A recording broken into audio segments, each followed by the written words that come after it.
దౌర్భాగ్య పరిస్థితి ఏంటంటే ఊరు కాని ఊరు, రాష్ట్రం కాని రాష్ట్రం, భాష కాని భాష ఉన్నటువంటి ప్రదేశంలో మనకు ఒక చక్కటి అవకాశం వస్తే విద్యావంతులైన వాళ్ళు ఒకళ్ళ మీద ఒకళ్ళు తగవు పెట్టుకుని ఒకళ్ళనొకళ్ళు ప్రాణాలు తీసుకునేటటువంటి కుట్రలతో చివరికి తెలంగాణకు చెందిన ఇద్దరు బెనారస్ యూనివర్సిటీలో అరెస్ట్ అయ్యారు.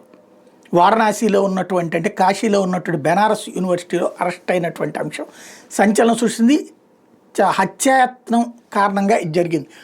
వారణాసిలోని బెనారస్ హిందూ విశ్వవిద్యాలయం BHU తెలుగు విభాగాధిపతి ఆచార్య CS రామచంద్రమూర్తి మీద గత నెలలో జరిగిన హత్యాయత్నం వెనక అదే యూనివర్సిటీలో ఉన్నటువంటి తెలుగు ప్రొఫెసర్గా పనిచేస్తున్న బోతాటి వెంకటేశ్వర్లు ప్రధాన కుట్రదారుడని పోలీసులు తేల్చారు. పల్నాడు జిల్లా చిలకలూరుపేట మండలం రాజుపేట గ్రామానికి చెందిన వెంకటేశ్వర్లు అనంతపురం సెంట్రల్ యూనివర్సిటీ, కుప్పం ద్రవిడ విశ్వవిద్యాలయాల్లో గతంలో ప్రొఫెసర్గా పనిచేశారు. రామచంద్రమూర్తితో నెలకొన్న విభేదాల నేపథ్యంలో అతడు ఈ దాడి చేయించినట్టు కాళీజోన్ ADCP T శరవణన్ ఇటీవల విలేకరులకు చెప్పుకొచ్చారు. ప్రస్తుతం వెంకటేశ్వర పరారీలో ఉన్నారు. రామచంద్రమూర్తి మీద దాడి చేసేందుకు గ్యాంగుని సమకూర్చిన పరిశోధన విద్యార్థి తెలంగాణలో నారాయణపేటకు చెందిన బూత్పూరి భాస్కర్ని వారణాసి పోలీసులు గతంలో అరెస్ట్ చేశారు. ఈ కుట్రలో భాగమైన తెలంగాణకు చెందిన మహమ్మద్ కాసిం బాబును కూడా అదుపులో తీసుకున్నారు. రామచంద్రమూర్తి హైదరాబాద్లోని శివం ప్రాంతానికి చెందినవారు.